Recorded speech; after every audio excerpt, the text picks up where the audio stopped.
2009 for Iran was the 30th anniversary of the Islamic Revolution, and the presidential election happened to occur in the same year. I thought that this combination of events would probably create something interesting to be told.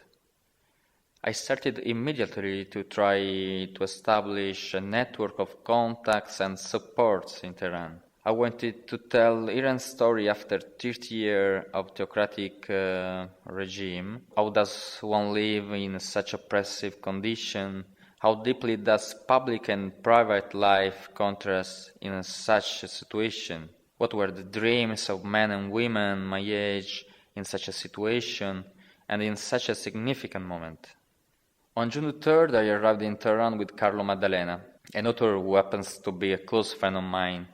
We knew that the election day was on 12th, but the entire city was already excited. Every evening we were surrounded by pre-election demonstrations, where most of the youth took advantage of the moment to shoot out their joy, their hope, their ambition. It was an unusual situation for them, where boys and girls could express themselves in the street, in the open air, on public ground.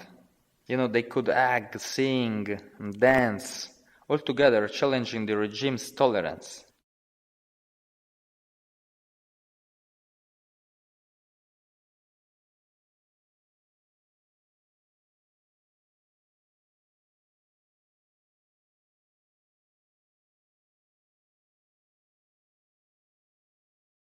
During the first days, we tried to move along the streets of the city, looking for its atmosphere. We decided to start off in the university. We wanted to learn what students looked forward to, what their thoughts were. But we immediately noticed their uneasiness and their fear. I guess that growing under any type of regime must keep people afraid of being controlled constantly.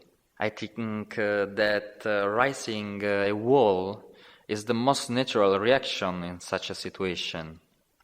Generalized fear, though, was definitely in the air, and I started sensing it myself, and not long after I experienced it on my own person. On the night of 7th of June, we were on the corner between Valyaz and Engelab Islami. There was a parade of motorcycles driven by kids supporting their leaders. I wanted to immortalize that scene of deep photographic meaning. As the demonstrators passed by, leaflets flew on both sides, leaving a carpet of paper on the ground, all under the severe eyes of Khomeini, who watched from the height of an enormous poster. The policemen, Basiji, were at every corner.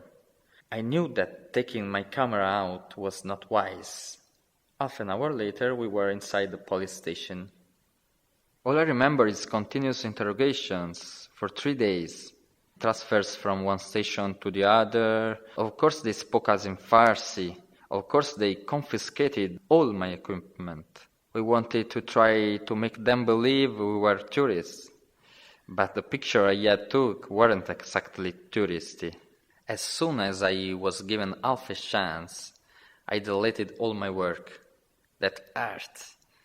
But I would do it again if I was to go back. I was scared. After that, I definitely felt the pressure of governmental control, and taking pictures from then on was not an easy task. I knew that I was kept under observation, and I really did not want to get arrested again. I believe that it's necessary for a photographer to realize what the reality is in the situation that is being told, to be in some way involved, to try to understand and be part of the people's feelings and emotions.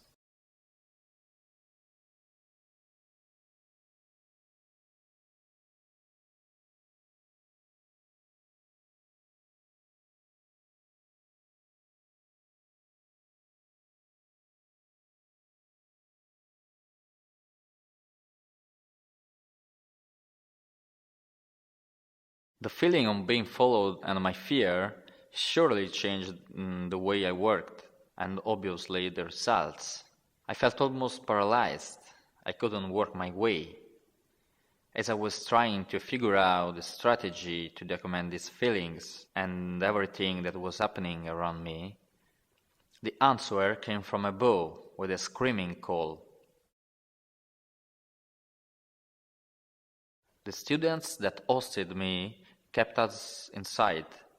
When I heard these untranslatable shouts coming from outside, they told me the story of the roof protest, about that manner of protesting that came from the time of the revolution, when people shouted their disapproval of the Shah from their rooftops. Now they do the same against the current regime. This was the story for me. This was the synthesis, the symbol that contained the particular historical period, the recall of the past, and the beginning of something. All closed in one call.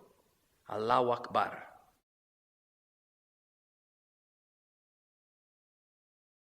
I found one answer on Tehran's rooftops. I knew what I wanted to tell, investigating in between the bands of the story.